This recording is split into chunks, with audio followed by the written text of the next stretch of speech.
All right, welcome back to the new SC podcast. I'm Hunter Zeisman here with Randall Ledet Jr. If you've been here before, you know what time it is. Team of the week. Week 4 is in the books. Some good SEC play. Every single home team in an SEC game won this week. Every home team. So now we're looking at the players. We pick the best from each position. Doesn't have to be all stat focused. We look at kind of who had a big impact on the game, the opponent that they played. And there's some guys that might get some honorable mentions here. But we'll start it out with a big game, a guy that maybe had some question marks around the position, but he's stepped into a role being the starting quarterback potentially at Ole Miss. Who we got quarterback?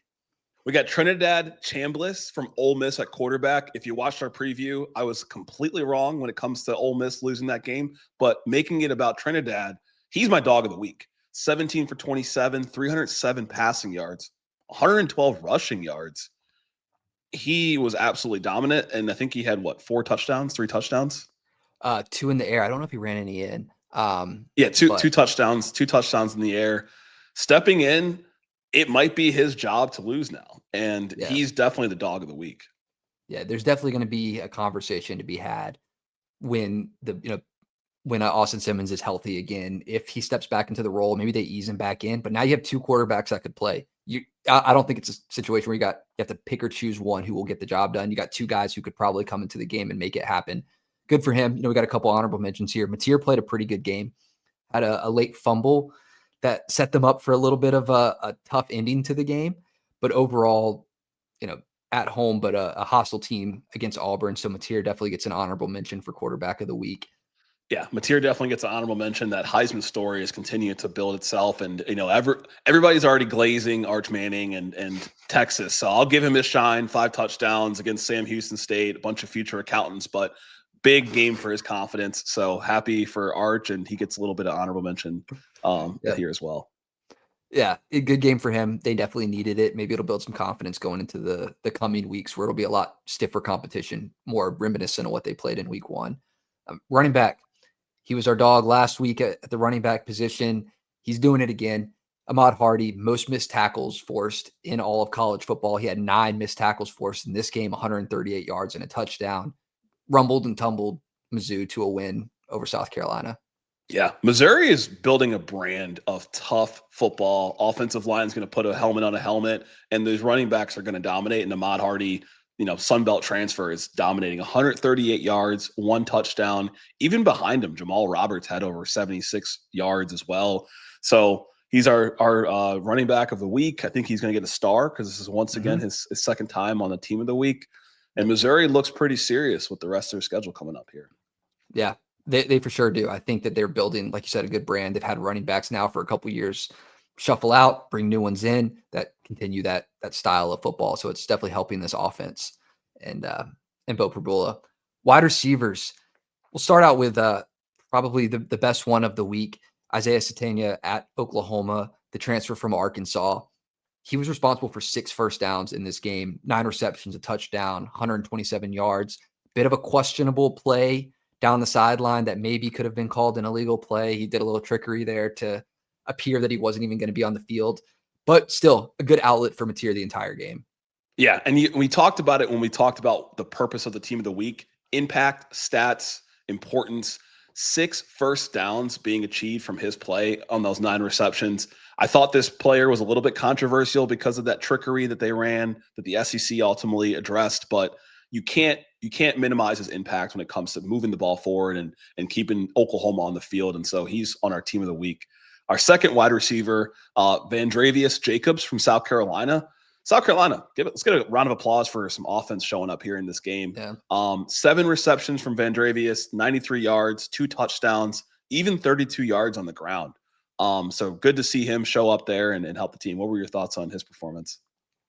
Good week from South Carolina offensively. Like, you finally found a little bit of a rhythm in the passing game.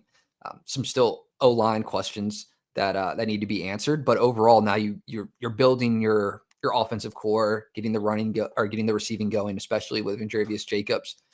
Key part in that game. So final receiver here, Ryan Wingo, Texas, 2 touchdowns. Like we said, Sam Houston State, it is what it is, but still it's a key component of building the confidence of Arch Manning. So he's a great part of that team, and going forward, if Texas wants to be competitive, he's going to be a piece of that. Arch is going to be big, and he obviously needed more football. Wingo coming into the season had a lot of high expectations, and so 2 touchdowns is great. I think he had 32 rushing yards on the ground as well. So would love to see him involved more on the run game for Texas for the rest of the season. And when we got to the last receiver, tight end, Rohan Jones for Arkansas. So this came in a loss, but 2 receptions, 102 yards. When he gets the ball, it only matters, right? 1 touchdown, and he had another rushing touchdown running the ball. So huge impact player. Thoughts on Arkansas's performance and his performance? Offensively, it looks fairly solid. They did well in this game, all things considered. Offensively, you hope, like I think you mentioned this to me, like 30 plus points. You hope that wins you a game. Yeah. Defense just didn't do it. They didn't turn it up in the second half offensively either. Just the tale of Arkansas football. You get yourself up, you let up a comeback, you lose a 1-score game. It's just been the story of this team. Unfortunately, it's the way it goes. But I think as the season goes on, hopefully it improves. There could be some coaching changes that maybe are called for. But right now, I like what Taylor Green's doing. And, Rohan Jones was a key part of the offense this week. Huge part of the offense, and Petrino's definitely doing his part as the OC there. And so our last position, and not to be ignored, the most important position, the big dogs, the buffet busters, who we got at the offensive line position for team of the week. So we do the entire O-line as one consecutive unit, and we're looking at that O-line unit as Tennessee Volunteers. In a game over UAB, not necessarily the hardest opponent to play against, but they let some guys get involved behind a pretty stout O-line. 2 running backs at over 80 yards. Star Thomas as well had 51 on the game. The quarterbacks were kept fairly clean all game. I think they let up a sack late, but overall just let additional guys get reps, whether it's running backs, whether it's quarterbacks, kept the confidence up. It's an O-line that now week in and week out on the year has made Joey Aguilar's job easier. So giving them some credit and recognition here. Yeah, well-deserved recognition. It was against UAB, and this O-line continued to look really impressive. And so they are our team of the week spot holder for the offensive line. Love it for the big dogs. On the defensive side, so we're going to start at the defensive line edge position. A lot of great D-line play this week in the conference. Hunter, who's our first guy we're recognizing? We got R. Mason Thomas coming in out of Oklahoma off the edge. He only played 1 half of football this week. It still made enough impact to probably be one of the best edge rushers of the week. One of the best edge guys in the SEC or college football right now. 2 sacks on the day. One important play was a safety to seal the game. It wasn't looking probable for Auburn to make a drive there, but on 4th down, ends up getting the sack for a safety. And I don't know if anyone out there took Oklahoma, but I got him at 6.5. So that took me to winning that bet because of that safety. So, it was the icing on the cake, the seal on the game. He's a huge part of this Oklahoma team. Massive part of this team. And when you do your job well, you get to clock out early, right? So he played 2 quarters, like you mentioned, 2 tackles for losses as well. So 2 sacks, two TFLs. He's my dog of the week on the defensive side. And if you had your money on Oklahoma for that 6.5, like Hunter said, you were feeling pretty good. Yeah. On the other side for Oklahoma, we also had Jaden Jackson as well, right? 5 tackles, 2.5 sacks as well. I think this was a combined number of 10 sacks on Jackson Arnold. So he was touching dirt all day. Yeah, they got behind often. And I'm not going to put all of the blame on Auburn's O-line. I've been critical of Jackson Arnold on the season, but he did have the 6th longest time to throw, I believe, in the SEC this week. It did feel like he was hanging on to the ball a little long. I think there's dual onus on the O-line and him, but then also some credit to Oklahoma for constantly putting that pressure there. They knew the game plan, what they wanted to come in and do. Jaden Jackson, R. Mason Thomas, the rest of the guys here just slowly racking up the sacks this week. Yeah, they definitely knew the game plan, and I'm sure it helps that he played for the team last year in Jackson Arnold. But major respect to what Venables brought there, and Jaden Jackson and R. Mason Thomas get a ton of great recognition here. On the edge and our last D lineman, we had Will Eckles for Ole Miss, 8 tackles, 2 solo tackles, a half TFL, and 1 pass deflection as a DN. So getting his hands up, as coach always says, stay on your feet unless you see the quarterback wind up. So definitely making big plays there, and a big win for Ole Miss. Like, the defense showed up in a major fashion this season that we have not seen at all. Yeah, we've been slowly picking and choosing guys off of the entire Ole Miss D-line all season for our team of the week because each one seems to be making an impact. You could probably put the D-line as an entire unit on here every week for Ole Miss. They've been continuing to do their job. whether it's Suntarine Perkins, Xavier Harris, now Will Eccles here. They're doing their thing. And then we got one last guy on the edge. I know you were talking about him this morning in Zion Young from Missouri. Yeah, Zion Young, he made the cover of our thumbnail for the Missouri-South Carolina preview, captain of the team. At the edge position, I mean, 3 tackles, a key sack against Lenore Sellers. If you watch South Carolina football, you know how hard it is to take down Lenore Sellers. He ran right up the middle. Lenore Sellers tried to kind of turn to the right, and he caught him there at the end. So big performance for him. The stat sheet doesn't always reflect what edge guys do, right? You see 3 tackles, but it's being able to play your gap, getting to the quarterback when it matters, and forcing pressure to disrupt these passes down the field. And Zion Young for Missouri definitely deserves recognition there. Yeah, and continuing the Missouri, we can talk about the Missouri defense as a whole in this game, because now looking at the linebacker position, Nicholas Rodriguez, linebacker, Missouri, also making team of the week. He had a sack in this game. He was pretty good in coverage as well. As Sellers started to get the passing improved a little bit, you saw a couple plays that he made across the middle of the field. Nicholas Rodriguez from Missouri was pretty solid at wrapping a lot of that up and keeping everything in front of him. Yeah, super impressed by Nicholas's performance. Very impressed by Missouri's defensive performance. They never really felt like they were out of control of the game, even when they didn't necessarily have the lead a lot of times in the game. And a lot of that's because of Nicholas's performance, right? They had good play from the D-line position, good play at the linebacker position, and 1 tackle for loss, 2 pass breakups, putting a body where it needs to be, and a really good performance from him. Our other linebacker we recognized was from the Oklahoma-Auburn game. So Kip Lewis led the team in tackles, 10 total, 3 solo tackles, half a sack, and then 1 TFL. So in theme for the rest of the team for Oklahoma, he was in the backfield as well.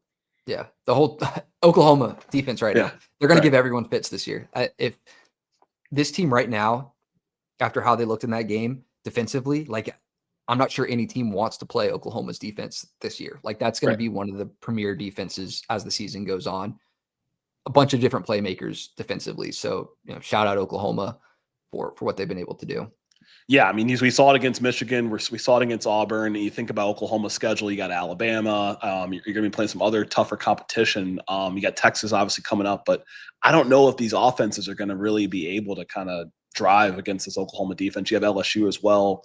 So should be fun for them in that Missouri team. They're going to be playing Alabama in a couple of weeks also, when we think about good offenses against good defenses and who's been recognized in the team of the week. Yeah. DBs, we in the secondary now? We are, and we can look at the Oklahoma-Auburn game as well. We have a lot of winning players on this list. We've talked about a couple that did lose in Arkansas. From the DB position, we got all guys who ended up losing their game, but were critical parts of keeping their teams in it, still being blankets from a defensive back standpoint. And we could talk about the Oklahoma-Auburn game with Kalen Lee at Auburn. Mateer's been upping his Heisman performance and propelling this team in the passing game. Kalen Lee, 0 targets, guarded 35 different routes in this game, not a single ball thrown his way. So shout out for him for keeping the, ball out of his, island per se. He was a key part of keeping Auburn, in this game. And make no mistake, this is a good Auburn team. Like I was listening to Hugh Freeze after the game, and he was talking about, like, we're not looking for moral victories. I'm paraphrasing, but you play a game like this, it lets your team know you have a good team. You played a top 12 team in the country close, and so Kalen Lee played a major part in that. We also had Vicari Swain as well from the DB position for South Carolina, led the team in tackles as a DB with 10 tackles, 1 pass breakup. This is now him making the team for the team of the week as at his true position, defensive back, and as a kick returner or punt returner. So. Thoughts on South Carolina's defensive performance and maybe what it means for the season? All in all, it was decent. It was, Missouri's offense is a little bit better than the ones that they've been playing up to this point this year. They still did a pretty good job of locking them down for the most part. A 9-point swing here. South Carolina's offense getting a little bit better. Vicari Swain, good in this game all over the field. He laid a pretty big hit on Bo Prabula that thought was going to get him ejected from the game, but he got to stick around and stay. They rolled the targeting back on that. South Carolina defensively, like they're not what they were last year, but they're still doing a really good job. This year. Like I don't think that the record of South Carolina necessarily reflects the defense. If for box score watching or just keeping up with South Carolina on the back burner, like the defense has been solid. Yeah, they've definitely been solid. And if you watched our preview, I talked about the time of possession. South Carolina is like, bottom 15 in the country before going into this game in terms of time of possession. So this defense has been on the field very heavily. So major respect to what they've been contributing to this team this year and their overall record. One last defensive back to recognize, was it Cormani McClain from Florida? Yeah, Cormani McClain, 46 snaps, got the ball thrown his way one time and he picked it off. You're playing a game like this where your offense is struggling. Carson Beck right now is up the Heisman charts himself, taking Miami, top 5 team in the country. Good on Cormani McClain to be a lockdown corner in this game. So, when you're looking at DBs, you can't do everything. You're not like a linebacker or a safety who roams all over the field. You got one job, and it's to lock up the guy in front of you on each individual play, or you're locked down your zone on each individual play. And these 3 guys did that this week. Yeah. They took care of their one job. You can only do so much from the DB position. You can only do so much, and Cormani's a great story. Obviously, transferred from Colorado 2 years ago. He's been balling this year. At one point they said he had character issues. Wiped it all out the window. The dude's a baller. And this defense for Florida, like, it's got to be tough as a Florida fan because you saw the energy when you got that 7-point score. Even when Lagway was able to kind of convert on that 4th down, the defense looked like they had more energy after they scored there. And then they got that pick, of course. And so, but Cormani did his job. Florida's going to keep pushing along here, and we'll see. Let's go to the safeties. Yeah. Boo Carter, Tennessee, forcing some fumbles out there, getting a sack. He had a couple of little lapses in coverage, as the game went on. But overall, good game from him as he continues to be a key piece of this Tennessee defense. He's been, solid year over year, no different this year. And we got Isaac Smith at Mississippi State. He was going into the season. We talked about him in our preview of the season as being, one of those leaders of this team. He got an interception in this game a lot closer than it should have been for majority of the game until they pulled away.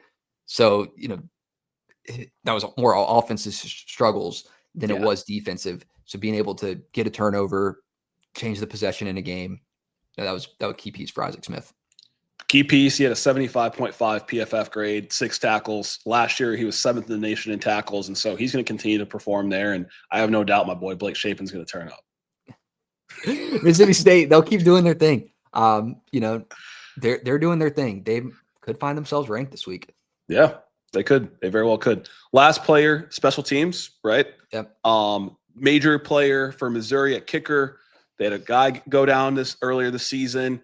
Robert Meyer steps in, 3 kicks, makes the final kick for them to take a 9-point lead. For Missouri, kicker of the week, special teams player of the week. Yeah, if you were watching the game and had the audio for the broadcast, you heard him talk about it in the game. Just trying to build. You need confidence in a kicker like this because you have him coming in to a season where he wasn't expecting to start, and now you put him in positions. He had a couple of short kicks, hit a 40-yarder later in the game. They're slowly building his confidence. The 9 points that he had on field goals was the difference in this game. So, that's a key part of Missouri right now is finding, they had a quarterback injury. Now Prabul is the guy, whether he's going to be the guy without that injury or not. Kicker injury. Now you got Robert Meyer being the guy. Next man up. So good for Robert Meyer to be that guy. Oh, yeah. M-I-Z. Z-O-U. All right. Well, that wraps up our team of the week here. And we're going to do these every week. We've been doing it, for 4 weeks now, getting helmet stickers to guys who have been good week over week. Let us know if there's someone we missed. We had 10 SEC games this week. Only so much recognition can go around. But if there's someone whose performance really, was outstanding, let us know. We're going to continue to do this. We're going to preview next week as well. So stick around for that. As always, I'm Hunter Zeisman here, joined by Randall Ledet Jr., talking SEC football. Be sure to like, follow, subscribe. And next time, we'll catch you in the next one. Always appreciate y'all tuning in.